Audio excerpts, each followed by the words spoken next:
all forms of entertainment, Hugo.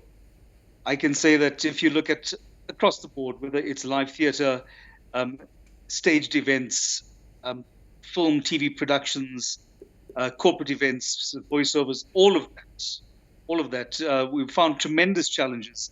And of course, the industry was very brave in its approach and sought to establish safety protocols that were in line with South African safety protocols, and we were able to create these regulations for the industry.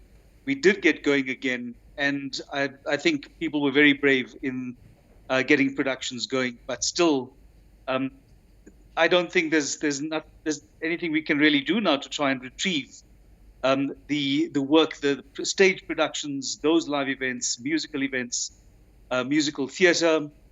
Um, I have I have serious concerns for prospects for next year. Well, tell us about the impact in terms of statistics. I mean, how many people have been laid off? How many people are struggling to make ends meet at the moment in your industry? Hugo, as you might know, we are looking at the majority of people working within our industry are freelancers. So these are people who are contracted from job to job. These are not employees in the sense that they would be signing an employment contract. These are not people who have an employer-employee relationship. We are freelancers, and that means when you finish one piece of work, you move on to the next one. And as long as work was not happening, and as long as all that production work was paralyzed, it meant that people were simply not able to work at all. And that meant that there were a lot of people with tremendous skills who are at the top of the game, whether they're performers or technical crew, writers, producers. These are all freelancers. And it meant that the industry as a whole wasn't able to get going. Obviously, in the last 3 months or so, there have been some efforts to get productions going again. But, this was also met at the same time by the second wave of COVID infections.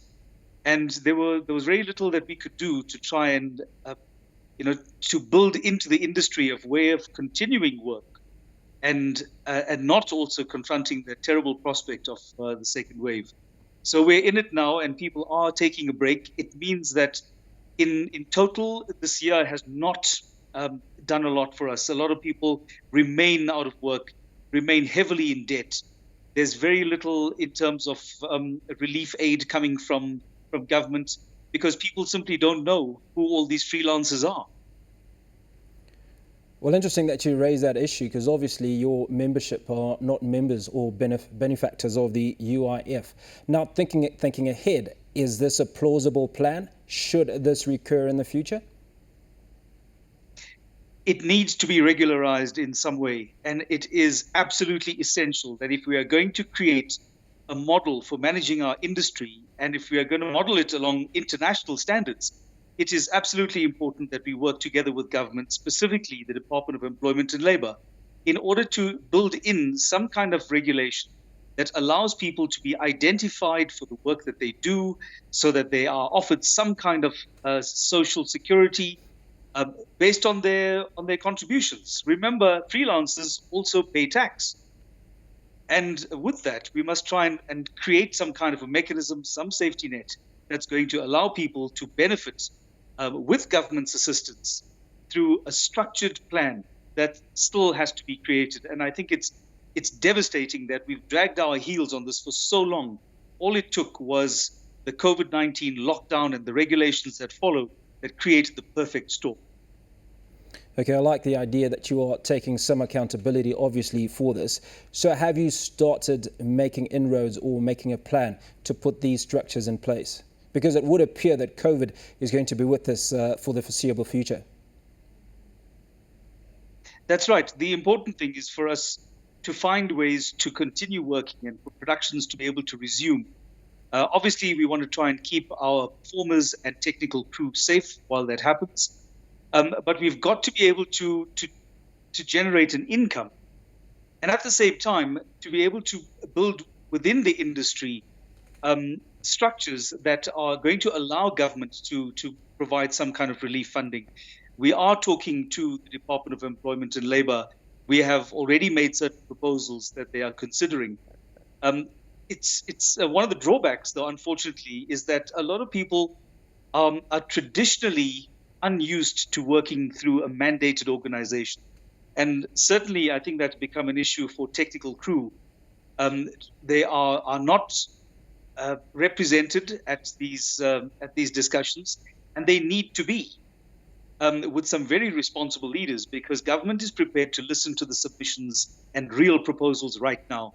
And if their voices are not heard, then it also makes it difficult with actors going forward, speaking just for actors.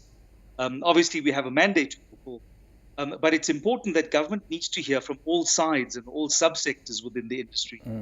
So representation at these discussions is going to be critical. Now, are there any proposals that you've already put through to government? If not, what would these proposals be? The proposals have already gone through. They are currently under discussion. The important thing is that it's come out of existing labor regulations, safety regulations that already are in place in traditional industries. Remember, because we don't carry the label of employee, it means we are not protected under the Labor Relations Act, under the Basic Conditions of Employment Act, and those are just some of the labor laws in a very mixed basket of labor regulation that applies to employees. So we are standing outside that discussion, and we are saying we cannot, as a modern democratic society, under the protection of our Constitution and a Bill of Rights, be precluded from protection under labor law simply because we are not carrying the right label.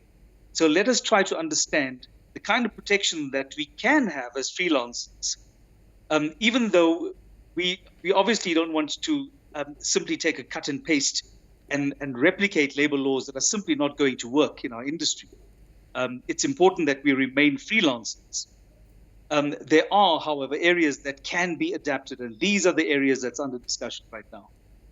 Now, regulations and the adherence to these regulations is obviously key. I think less than 10 days ago, we witnessed a recording company that was filming something in the Western Cape, I think on one of the beaches, and they obviously met with the police minister. Now, it would suggest that they were not adhering to the strict COVID regulations, which obviously becomes an issue. It does indeed, because it takes many months for productions like that to be signed off. You have to allocate huge amounts of money. You've got to try and access the kind of technical expertise that you've got to have, whether it's the talent or the crew, the producers. You've got to have permits from the city of Cape Town, and that wheel was in motion. So without going too far into the details of the event, because I was not a material part of that production in any way, it's important for us to understand that even with lockdown regulations, the industry, the film, television, commercial production industry, is deadly serious about complying with whatever protocols there are, as long as enforcement must be done in a reasonable manner.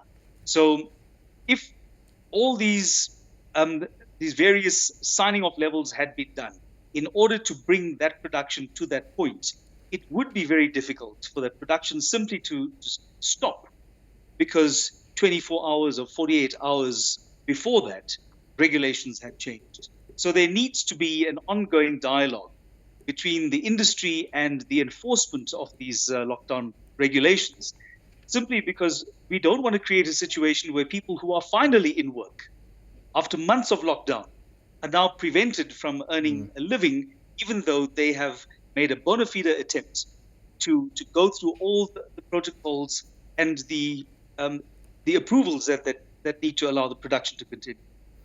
Now let's move away from the doom and gloom and look at possible opportunities that have been created. We know that Netflix, Showmax and obviously YouTube have been taking up a huge amount of content because mainstream has not been available. Has your industry benefited from this opportunity? We have seen an uptick in some television and film productions, yes.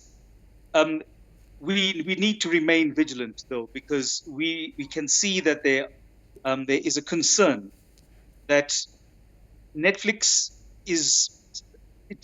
There's an organization that seemed unused to the fact that The South African industry is not regulated by any kind of collective bargaining right, by any kind of labor regulation.